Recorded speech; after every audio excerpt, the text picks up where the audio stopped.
crowds, loud noises, or even bright lights drain you?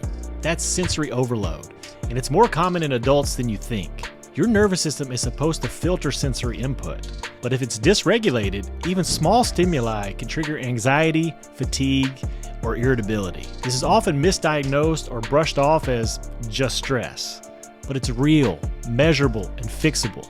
You don't need to just deal with it.